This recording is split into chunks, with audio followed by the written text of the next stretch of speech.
Putin ने कर दिया जबरदस्त धमाका। सुपर पावर अमेरिका के उड़ गए होश। अब यूरोप में मचेगी भयानक तबाही। मोदी के मैजिक से भारत हुआ मालामाल। दोस्तों, रूस यूक्रेन युद्ध के शुरू होते ही अमेरिका ने रूस पर बड़े प्रतिबंध लगाए थे। इन व्यापारिक प्रतिबंधों के कारण पुतिन पर रूस की इकोनॉमी को संभालना बहुत बड़ी चुनौती बन गई थी। ऐसा लग रहा था कि अमेरिका के इस इकोनॉमिक अटैक का सामना करना रूस के लिए बेहद मुश्किल हो जाएगा। लेकिन रूस ने जिस तरह से अपनी इकोनॉमी को हैंडल किया है, वो देखकर अमेरिका समेत सारे पश्चिमी देशों ने दांतों तले उंगली दबा ली है।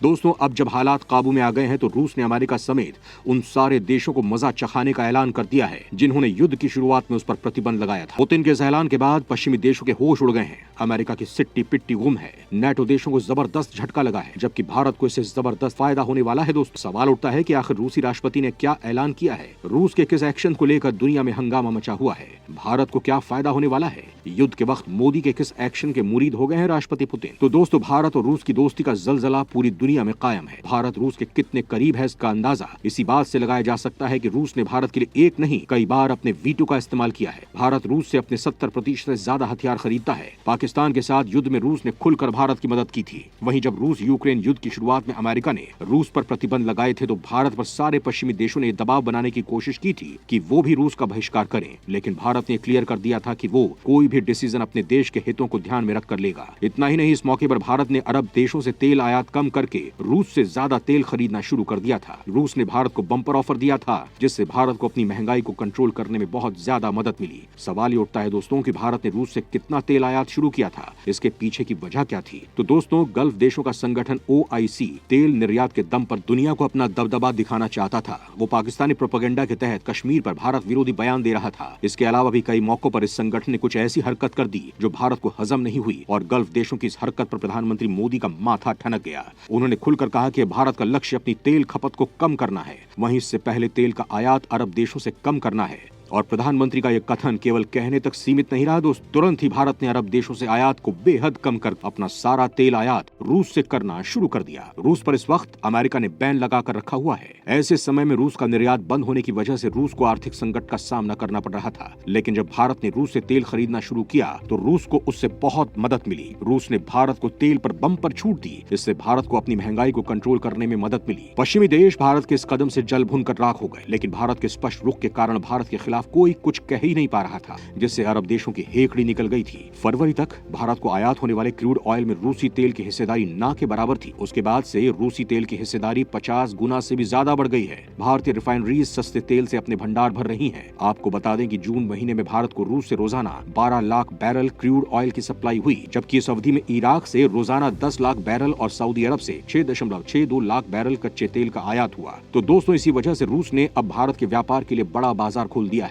जिससे भारत को बहुत बड़ा फायदा होगा। और इसी बात से यूरोप को मिर्ची लग रही है। तो आखिर रूस ने ऐसा क्या फैसला किया है जिसकी वजह से यूरोप में बड़ी तबाही मचने वाली है? नेटो देशों में सन्नाटा छा गया है। अमेरिका की जमीन खिसक गई है। तो दोस्तों, इस बारे में सनसनी मचाने वाला पुतिन का प्लान जानने के लिए बने रही हमारे साथ आखिर तक।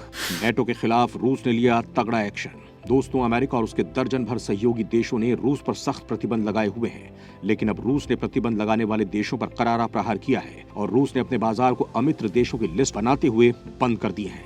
पुतिन के इस कदम से दोस्त देश भारत को जबरदस्त फायदा होने वाला है और भारतीय कंपनियों के लिए रूस का मार्केट पूरी तरह से खुल चुका है, जहां अब काफी कम कॉम्पिटिटर होंगे। रूस ने अपने बाजार के लिए 2 टायर सिस्टम बनाने की योजना तैयार की है और रूस के केंद्रीय बैंकों ने प्रस्ताव दिया है, जिसके तहत केंद्रीय बैंक के प्रस्तावों से उभरने वाली योजना और स्थानीय प्रतिबंधों को धीरे धीरे समाप्त कर अपने ही घर पर पूंजी जुटाने पर ध्यान केंद्रित किया जाएगा और बाहरी कंपनियों के लिए घरेलू बाजार को अनुकूल किया जाएगा। मॉस्को एक्सचेंज उन देशों के निवेशकों के लिए ऋण प्रतिभूतियों में व्यापार की अनुमति देगा जो अमेरिका और उसके सहयोगियों द्वारा लगाए गए प्रतिबंधों में शामिल नहीं हुए हैं, जिसमें एक देश भारत भी है। रूस ने यह कदम उस वक्त जाकर उठाया है जब फरवरी महीने में अमेरिका और सहयोगी देशों के प्रतिबंध के फौरन बाद घरेलू स्टॉक एक्सचेंज को अचानक गिरने से बचाने के लिए व्लादिमीर पुतिन की सरकार ने अपने देश के शेयर बाजार को बंद कर दिया था। और अब करीब 6 महीने होने पर रूसी सरकार ने एक बार फिर से शेयर बाजार खोलने का फैसला किया है। लेकिन इस बार 2 टायर सिस्टम के तहत बाजार खोले जाएंगे। रूस के नए नियम के मुताबिक अमित्र देशों के ग्राहकों के लिए बाजार का विस्तार नहीं किया जाएगा, जिसके तहत विदेशी कंपनी को लोकल सिक्योरिटीज पर पेमेंट लेने या फिर पेमेंट का भुगतान करने से प्रतिबंधित करने वाले पूंजी कंट्रोल के अधीन रहते हैं। हिंदुस्तान टाइम्स की रिपोर्ट के मुताबिक इस ग्रुप में यूरोपीय संघ के सदस्यों से लेकर कनाडा और जापान जैसे देश शामिल हैं, जिनका पिछले साल तक रूस के कुल पोर्टफोलियो निवेश में लगभग 90% का हिस्सा था। लंदन में TS लॉम्बार्ड में वैश्विक राजनीतिक अनुसंधान के प्रबंध निदेशक क्रिस्टोफर ग्रानविले ने कहा,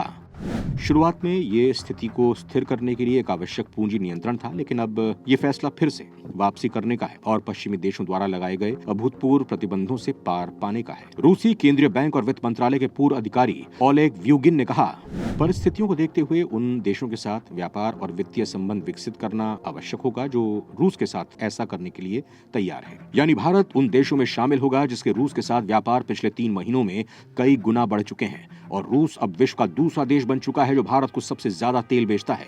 आपको बता दें कि 24 फरवरी को यूक्रेन पर आक्रमण करने के बाद अमेरिका और उसके सहयोगी देशों ने सबसे पहले रूस को वित्तीय तौर पर सजा देने की कोशिश की थी, जिसका अब रूस करारा जवाब दे रहा है। क्रेमलिन को दंडित करने के लिए अमेरिका और सहयोगी सरकारों ने व्यापार और रूसी फाइनेंस पर प्रतिबंध लगा दिए हैं और कई रूसी बैंकों की संपत्ति को फ्रीज कर दिया गया है, जिससे रूस के पास जमा आधा से ज्यादा संपत्ति फंस गया है और रूस के कई बैंकों को स्विफ्ट वैश्विक पेमेंट सिस्टम से बाहर कर दिया गया है, जिसके बाद रूस ने चीन की करेंसी युआन और सोने में व्यापार करने का सिस्टम बनाया, लेकिन ये नाकाफी था। लिहाजा अब रूस ने अपने शेयर बाजार को खोलने का फैसला किया है और 2 टायर सिस्टम बनाया है, जिसमें एक तरफ अमित्र देश हैं तो दूसरी ओर रूस के दोस्त देश हैं। प्रतिबंध के फौरन बाद रूसी बाजार के क्रैश करने की आशंका थी, लेकिन अब रूस ने उस पृष्ठ को बदल दिया है और अब रूस का घरेलू बाजार उस तूफान से बच गया लगता है। पवन ऊर्जा राजस्व और आयात में गिरावट ने रूबल को जबरदस्त वापसी करने में मदद की, जिससे अधिकारियों को पूंजी नियंत्रण पर प्रतिबंध वापस लेने की अनुमति मिली। वहीं रूसी लोकल बॉन्ड प्रतिफल युद्ध शुरू होने के पहले के स्तर पर वापस आ गए हैं। रूस के इस फैसले से भारत को जिस तरह के फायदे की संभावना बढ़ गई है, उसके पीछे प्रधानमंत्री मोदी की मजबूत विदेश नीति है और इसी का नतीजा है कि आज अमेरिका और रूस दोनों भारत की मुट्ठी में है। ऐसा करना किसी भी देश के लिए बहुत बड़ी बात है। दोस्तों, इस बारे में आप क्या सोचते हैं? कमेंट करना ना भूलें।